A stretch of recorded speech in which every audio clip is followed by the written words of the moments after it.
माँ तो माँ होती है, जब दवा असर ना करे तो नज़र उतारती है।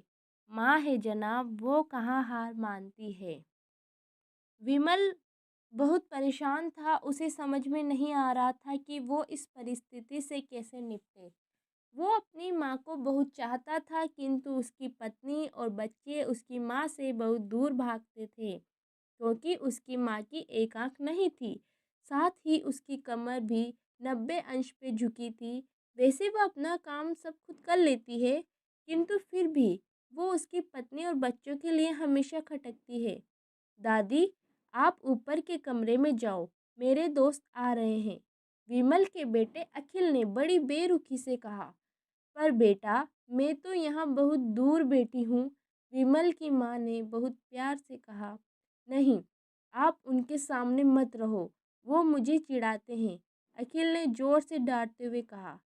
क्या हुआ अखिल, क्यों चिल्ला रहे हो? विमल की पत्नी कामिनी ने किचन से आवाज़ लगाई। देखो ना माँ, ये दादी यहीं ड्राइंग रूम में बैठी है और मेरे दोस्त आ रहे हैं, अखिल ने शिकायत भरे लहजे में कहा। माँ जी, आप ऊपर चली जाओ, क्यों हम लोगों को लजवाती हो? कामिनी ने बेटे का पक्ष लेते हुए कहा। बेचारी सरस्वती चुपचाप उठकर जीने के सहारे ऊपर जाने लगी। कमर झुकी होने के कारण उन्हें ऊपर चढ़ने में बहुत परेशानी हो रही थी, किंतु वो पूरी ताकत से ऊपर के एक अकेले कोने वाले कमरे में जाकर बैठ गई। विमल बाजू के कमरे से सब सुन रहा था।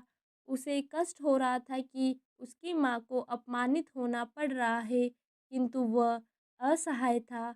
अगर वो कुछ कहता है तो पत्नी और बच्चे उसका विरोध करने लगते हैं। दूसरे उनके तर्क भी सही लगते हैं, क्योंकि वो एक प्रशासनिक अधिकारी था। उसका सामाजिक स्तर बहुत ऊंचा था। उसकी ससुराल भी एक उच्च घराने में थी। अतः वह चुपचाप इस तरह हर दिन अपनी माँ को अपमानित होते देखता रहता था। रात को विमल की पत्नी ने कहा, देखो जी, अब कुछ करो। कल कलेक्टर साहब की पत्नी आई थी। माँ जी अपनी देसी धुन धारा में उनसे मिली। मुझे बहुत शर्म आ रही थी, बताते हुए कि ये मेरी सास है। मैंने कह दिया कि दूर की रिश्तेदार है, इलाज करवाने आई है। विमल को रोना आ गया, किंतु फिर भी वह चुप रहा। उसे समझ में नहीं आ रहा था कि वो क्या करे। अपने बेटे की मन स्थिति को सरस्वती अच्छी तरह से जानती थी और बेटे को कोई कष्ट ना हो, इसलिए वो हर बात को चुपचाप सह लेती थी। विमल बहुत उदास रहने लगा। एक तरफ परिवार और सामाजिक स्तर पर जीने की प्रतिबद्धता थी, तो दूसरी ओर माँ। आखिर माँ से अपने बेटे की यह हालत नहीं देखी गई। एक दिन उसने अपने बेटे से कहा, विमल, बहुत दिन हो गए हैं, मैं अपने गांव जाना चाहती हूँ, मुझे वहाँ पहुँचा दो, मेरा यहाँ मन नहीं लग रहा। किंतु माँ, वहाँ तो कोई नहीं है, तुम्हारी देखभाल कौन करेगा? विमल ने आश्चर्य से पूछा। अरे, सब गांव वाले तो हैं, और वो तुम्हारे मामा जी तो उसी गांव में रहते हैं, और फिर हम सारी व्यवस्था कर आएंगे ना। कामिनी को तो जैसे मन की मुराद मिल गई हो। हाँ बेटा, बहू सही कह रही है, सरस्वती ने लंबी सांस लेते हुए कहा। विमल जानता था कि गांव में माँ की देखभाल करने वाला कोई नहीं है, लेकिन अपनी पत्नी की जिद के कारण वह अपनी माँ को गांव छोड़ने पर विवश हो गया। माँ को गांव छोड़कर आते वक्त उसे रोना आ रहा था तथा अपनी बेबसी पर गुस्सा भी आ रहा था, किंतु परिवार, पत्नी और समाज ने उसके इन मनोभावों को दबा दिया और वो सुकून सा महसूस करने लगा। कुछ दिनों के बाद उसके चाचा, जो अमेरिका में रहते थे, आने वाले थे। जब विमल बहुत छोटा था, उसके पिता जीवित थे, तब वो भारत आए थे, और उसके बाद वो अब भारत आने वाले थे। पूरा परिवार और आस पड़ोस बहुत उत्साहित था। अमेरिका से विमल के डॉक्टर चाचा आ रहे थे।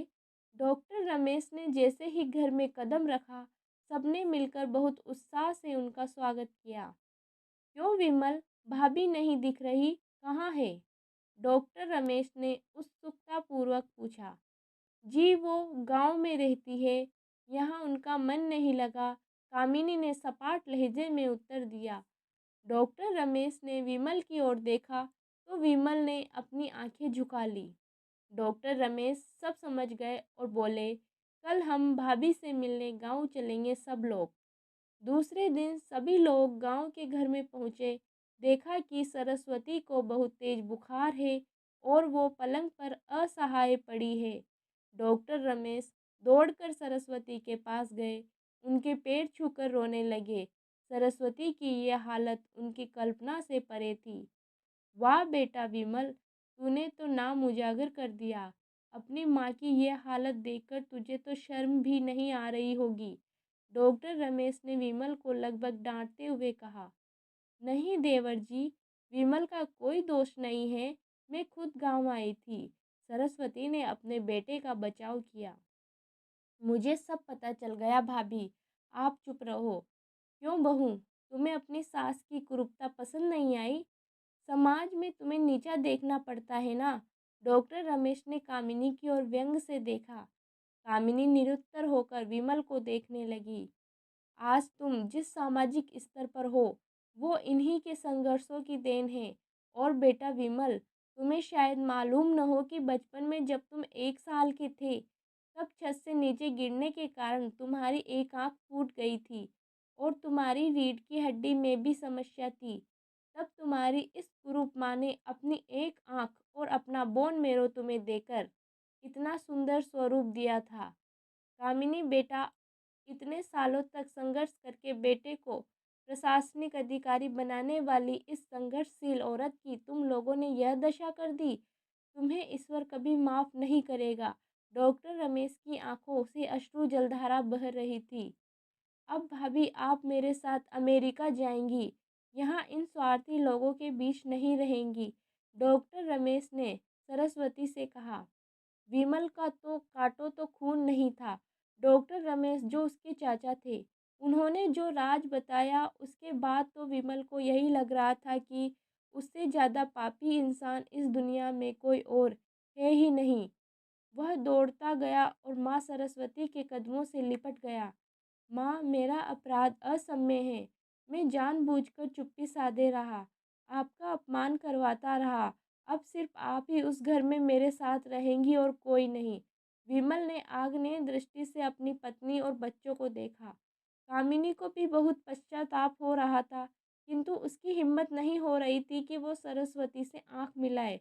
सरस्वती ने कामिनी की मन स्थिति को समझकर उसको पुचकारते हुए अपने पास बुलाया और विमल को डांटते हुए कहा, खबरदार, जो मेरी बहू को मुझसे अलग करने की कोशिश की तो तुझे ही घर से बाहर निकाल दूंगी। कामिनी और बच्चों ने सरस्वती के पैर पड़ते हुए अपने व्यवहार पर माफ़ी मांगी और माँ के हृदय ने सबको माफ़ कर दिया।